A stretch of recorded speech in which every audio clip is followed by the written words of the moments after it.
Hello, I'm Dick Tapper in Washington, where the state of our union is searching for answers. Both Judge Brett Kavanaugh and Professor Christine Blasey Ford say they are utterly convinced they are telling the truth, but both cannot be 100% accurate. And now the FBI has until the end of the week to investigate current credible allegations, per the Senate Judiciary Committee. The FBI already is reaching out to witnesses and intends to interview key witness Mark Judge, Kavanaugh's high school friend, whom Ford said was in the room when Kavanaugh allegedly assaulted her. Kavanaugh denies that. The probe comes after public allegations made by three women, Ford, Deborah Ramirez, and a third woman, Julie Swetnick. The FBI has contacted Ramirez, but there's no indication that the FBI plans to speak to Swetnick at this point. Saturday, President Trump said the FBI has free rein to investigate Kavanaugh, but at a rally in West Virginia, the president also affirmed his support for the judge and cast the confirmation fight as part of a larger battle. But a vote for Judge Kavanaugh is also a vote to reject the ruthless and outrageous tactics of the Democrat Party. Mean obstructionists, mean resistors.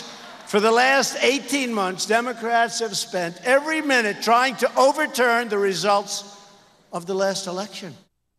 Joining me now is counselor to President Trump, Kellyanne Conway. Kellyanne, thank you so much for being here. We appreciate it. Thank you, Jake. So clear up something for us, because there's a lot of questions about what the FBI has been instructed to look into. The Senate has asked them to look into, quote, current credible allegations. That's kind of vague, or at least subjective. I know the president has said the FBI has free rein. What direction has the White House, whether it's White House counsel Don McGahn or someone else, given the FBI? What are the contours of this investigation? Well, as you know, it will be limited in scope. It's meant to last 1 week, I believe, beginning last Friday. And it's not meant to be a fishing expedition. The FBI is not tasked with doing that here. And as Joe Biden pointed out 27 years ago during the Clarence Thomas hearings, and as many people have pointed out over the last couple of weeks, Jake, the FBI does not draw conclusions. It provides information. Right. As we know, Judge Kavanaugh has gone through 6 thorough vets within the span of his public service career, including one that was completed this last July. That is on the desk of every single senator to review. FBI tests generally look at actions that a person has taken after they turn 18, though, and these allegations are right. when he was 17. Has the FBI been told, don't look into Julie Swetnick's allegations, we don't find them credible? The White House is not getting involved in the FBI investigation in that way. The president very much respects the independence of the FBI and feels, as he said last night, that they should be looking at anything that they think is credible within this limited scope. Now, what does that mean, the limited scope? Well, that's up to the FBI. In other words, I'm not involved in those specific conversations. Right, but did Don McGahn say you can interview these witnesses, but don't interview these witnesses? I don't think Don McGahn would do that, but I've not talked to him about it. Let me make clear, but he would not. We're not trying to interfere. It's the president who is saying go ahead. And by the way, it's also the Republican senators, as you saw, including Senator Flake and others, who have said, please go forward with this FBI investigation. But their incentive may be a little bit different than the Democrats on the Judiciary Committee, who have been screaming and frothing for over a week, talking about we need an FBI investigation, we need an FBI investigation. Is one single vote going to be changed?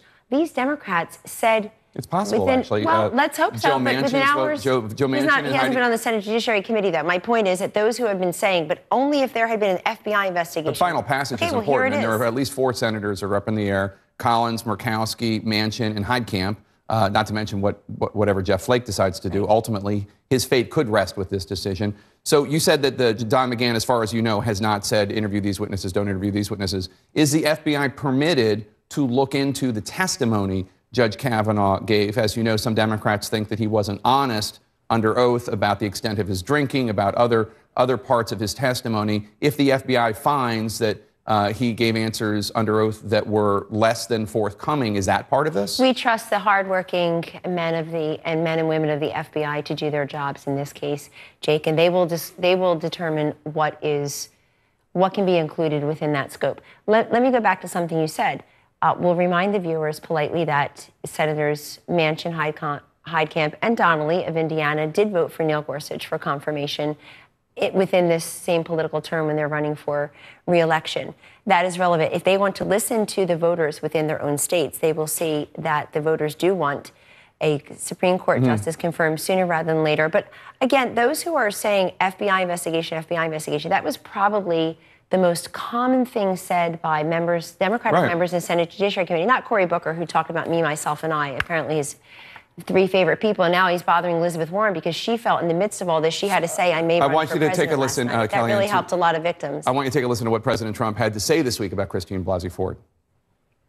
I thought her testimony was very compelling, and she looks like a very fine woman to me. Very fine woman. But certainly she was a very credible witness. So, compelling testimony, fine woman, credible witness. Credible Not means what you were expecting, right? To the disappointment of many in the mainstream media. I have no feeling one way or the other, but credible means believable. That's the definition of credible. Does President Trump believe her? Credible and compelling are words that many of us have used to describe her testimony. But she also didn't corroborate her testimony. The people that she said were at the party say that they weren't, that this didn't happen. Brett Kavanaugh has said under oath. Well, a man who's been under oath many times in his career. That's not exactly accurate. And Kavanaugh has said that under oath.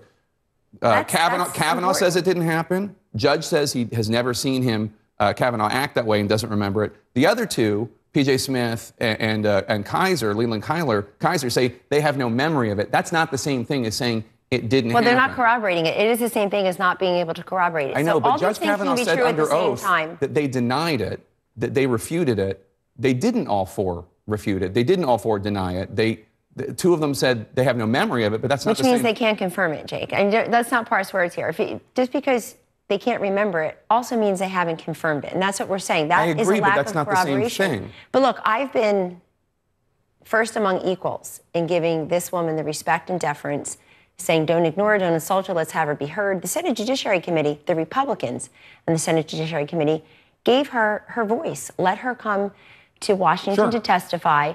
If it were up to the Democrats who sat on this information, sat on that letter, they're the ones who have made her a household name. They're the ones who caused her in front of the whole world, 20 million viewers, to become a household name, to become recognizable now. Even to people who support her, her life will never be the same. Because but does President Trump believe her? If he says he finds her credible, does that mean he finds her believable? He found her testimony to be credible and compelling. Judge Kavanaugh himself said something that we've all said, and he said it under oath, and I'll say it again here. They both could be right, that something truly awful happened to her in the summer of 1982 by someone, somehow, somewhere, and that Judge Kavanaugh was not involved. That's possible. That's part of what the FBI will now investigate. It's certainly possible that her memory is faulty. It's also possible that his memory is faulty. Do you believe that somebody who drinks a lot has never, ever had a memory loss the next day, not even a short one? Well, you're asking me a general question about drinking and blacking out. Yeah. So you want me to ascribe it to Judge Kavanaugh? No, I'm just asking you as a general note. I can generally, sure. As goes Judge Kavanaugh, he testified under oath that he doesn't recall ever blacking out or drinking to excess where he was. You can go back and pull his testimony. But listen to this. This is a class. That's not what this is about. That's not what this is about. This man, excuse me, let's go back to the beginning, because we are losing sight of what this is and what this is not. No, this is about whether or not he committed a crime, right? No, it is not whether or not he committed a crime. That's false. Nobody has filed a crime in Montgomery County. The Rachel Mitchell, whom the Republicans brought in, a sex crimes prosecutor from Arizona, told the senators, it's been reported, including by CNN and others, I hope, that she said if this were a court of law, you couldn't prosecute this. There's not enough evidence. So nobody's being accused of a crime. Right. So is it not also relevant whether or not he's telling the truth? And this is also not a meeting of the Me Too movement. Okay, if we're having a watershed moment in this country, great. But I hardly see CNN doing big town halls with victims of rape and sexual assault and sexual harassment. Sort of like, here it is, we plop it, and then we move on. There's a school shooting, we talk about it for a week, we move on. We have done a town hall on sexual harassment and sexual assault. I'll help you with it. But I want you to take a listen to that's not what this proceeding is about. A classmate of Judge Kavanaugh from at Yale. Take a listen. There had to be a number of nights where he does not remember. In fact, I was witness to the night that he got tapped into that fraternity, and he was stumbling drunk in a ridiculous costume, saying really dumb things. And I can almost guarantee that there's no way that he remembers that night. Do you have any concerns that Judge Kavanaugh, in asserting that even though he has been a heavy drinker in high school and college at times, his assertion that he has never, ever had any memory loss the next day? Jake, this is what he said under oath. Do you have any concerns that that's not true? Jake, I didn't go to college with him. I've never been out drinking with him. This is what he has said under oath, and that's got to matter more than you're allowed to. But that woman that would not be admissible. Is a Republican, and she says that she doesn't believe him. Okay, she doesn't believe him, and many people do, including the 100 women who still stand with him, many of whom didn't vote for President Trump, who nominated Brett Kavanaugh, a number of them who, frankly, are Democrats and will tell you that, have been out there writing op-eds, giving sworn testimony. Why doesn't that matter to anybody? Not a single parent whose young daughters Judge Kavanaugh has coached in basketball has come forward and said, you know what, I now have second thoughts. So we can cherry pick people's comments all day long. While I was waiting to come on an interview with you this morning, I was looking over the shoulder of one of your researchers who had a very rough tweet up about somebody basically trying to recount for Dr. Ford things that they had done together. Do you remember this, Christine? Threatening her on Twitter. So you're always going to find somebody to try to impugn the integrity of either Kavanaugh or Ford. That is not what this is about. This is about whether or not this man and his impeccable judicial temperament and qualifications in 12 years on the second highest court in this country is qualified to be on the United States Supreme Court. What you saw the other day, even though a lot of it was a national disgrace, what you saw the other day is a Senate Judiciary confirmation hearing. It is not a criminal or civil proceeding. And let me just say also, it's not a meeting of the Me Too movement. I feel very empathetic, frankly, for victims of sexual assault and sexual harassment and rape. That I'm a victim of sexual assault. I don't expect Judge Kavanaugh or Jake Tapper or Jeff Flake or anybody to be held responsible for that. You have to be responsible for your own conduct. This is not Bill Cosby. Those comparisons on your network are a disgrace, and the anchor should have called them out. This is not even Bill Clinton. You have Senate Judiciary Committee members who refused to remove Bill Clinton from office after he received oral sex in the Oval Office and lied about it to a grand jury as President of the United States. The hypocrisy is ridiculous. And if not one Senate Judiciary Committee member changes his or her vote because of what they learned from the FBI investigation, that tells you all you need to know about what the president and Judge Kavanaugh has said is a sham. Let's just be honest what this is about. It's raw partisan politics. All women can't, I want those women who were sexually assaulted the other day who were confronting Jeff Flake, God bless them. But go blame the perpetrator. But can I ask you a question? First of all, that's who's responsible for our sexual assaults, the people who commit them. This is the first time I've ever heard you talk about something personal like that, and I'm really sorry. Well, I've just had it. But I'm really sorry that you went through that. But what you work for a president who says that all the women who have accused him are lying. There have been a number of people. And don't conflate that with this, and certainly don't conflate it with what happened to me. Can you? It'd be a huge mistake, I don't know what. I'm not conflating it. Well, let's not do it. Let's not always bring Trump into everything that happens in this universe. That's mistake number one. President Trump said his personal experiences have informed his view of this. That's the only reason I'm bringing that out. He was asked about that, and he said, yes, it informed how I look at it because I've had so many false allegations against me. That's what he said.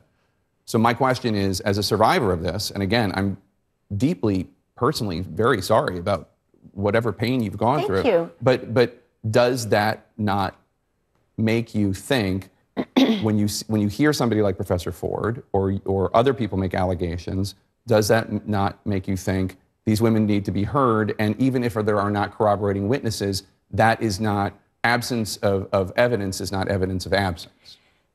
Jake, they should all be heard, and they should be heard in courts of law. They should be heard in depositions. They should be heard in proceedings. Those who can prosecute, those who have civil and or criminal causes of action should pursue that. But we do treat people differently who are either the victims or the perpetrators of this based on their politics now and based on their gender. That is a huge mistake. America, it's a huge mistake. Don't make the mistake. You want to have the same kind of conversation with your daughter that you have with your son. And I don't mean to get so personal to Jen and you, but I want everybody asking me, what do you think of your daughters? How do you talk to your daughters? How do I talk to my almost 14-year-old son? This is Judge Kavanaugh now. How do you Excuse me, but this is Judge Kavanaugh now. It could be anybody by next week. Respectfully, it could be any man in any position now. What would be the defense? It was 36 years ago.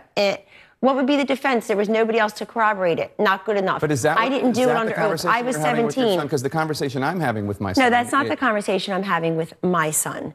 But if we're going to have a national conversation, let's stop judging the victims and the perpetrators according to their to their politics, according to whom they work for. Do you think I would work? Al Franken lost his job. Harvey Weinstein lost his job. All these members of the media lost their jobs. Let's not compare Harvey Weinstein or Bill Cosby. I'm just saying, you're saying that what's happened here. You're saying that society or the media or someone is looking at these things through a political lens, and I am pointing to. I think this week was that way. This week was that way, and it shouldn't be that way. But it hasn't been that way in the last year. I don't disagree with you about what you're saying about Clinton and his behavior in you know. It just shouldn't be a footnote. And what about those women? It's not a footnote. There was a huge investigation. Brett Kavanaugh worked on that investigation, and he was very strongly of the opinion that Bill Clinton needed to answer for what he did. Do you know what a liberal Democratic woman told me this week who supports Brett Kavanaugh because she's worked with him for a long time? She said, Kellyanne, I'm so, you know, obviously everybody's so either emotionally drained or disgusted, depending on the range of emotions, or both. However, and I feel badly, I'm going to say it again, I feel badly for both Ford and Kavanaugh. We said it from the beginning. I know the president feels that way. Everybody's been dragged through. I think the Democrats could have avoided all of this just by coming forward earlier and asking Dr. Ford and or Judge Kavanaugh in those private phone calls, sensitive hearings. So this woman got a say because of the Republican Party. And Judge Kavanaugh is right. They could vote him down, up or down ultimately, Jake. He can sit on the United States Supreme Court or not, but they're not going to force him to quit. Let me just say this to you.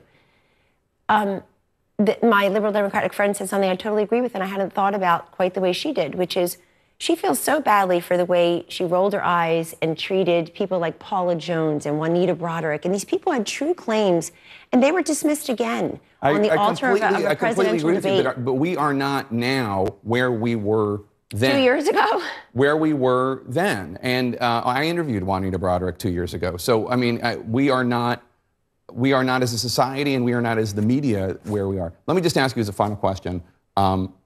You have said that you found her credible, Professor Blasey Ford. I said I found her compelling, and I'm glad she had her voice, yes. And I think they could both be right. I think something terrible could have happened to her. The same summer she and I were 15, and that Judge Kavanaugh was not involved. And I think that is why you have sworn testimony. That is why you have corroborating evidence, if you can find it. And that's why I suppose the FBI will continue to investigate. I'm happy, although I think it was torturous for both Ford and Kavanaugh, and people should stop using both of them for their own political gains, may I say.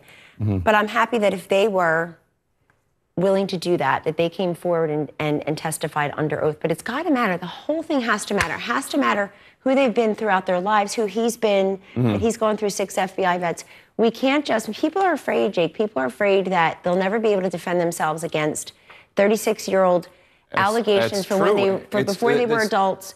But there are also, as you know, and as I certainly don't need to tell you, there are also people who are afraid that they're going to be sexually assaulted. Yes, and less people on Twitter and elsewhere right now saying, oh, how could she work for Donald Trump? I work for President Trump because he's so good to the women who work for him, and he's so good to the women of this country who are much better off with security and prosperity because of his leadership. So I don't want to hear it. I don't want to hear it from any of them. Preemptive message for the tweeters out there. Kellyanne Conway, thank you so much for your time. We really appreciate it. It was a jaw-dropping moment. Kavanaugh questioning Senator Amy Klobuchar about her drinking habits. You're asking about, blackout. I don't know. Have you? Could you answer the question, Judge? We have an exclusive with Senator Amy Klobuchar just minutes away. Stay with us.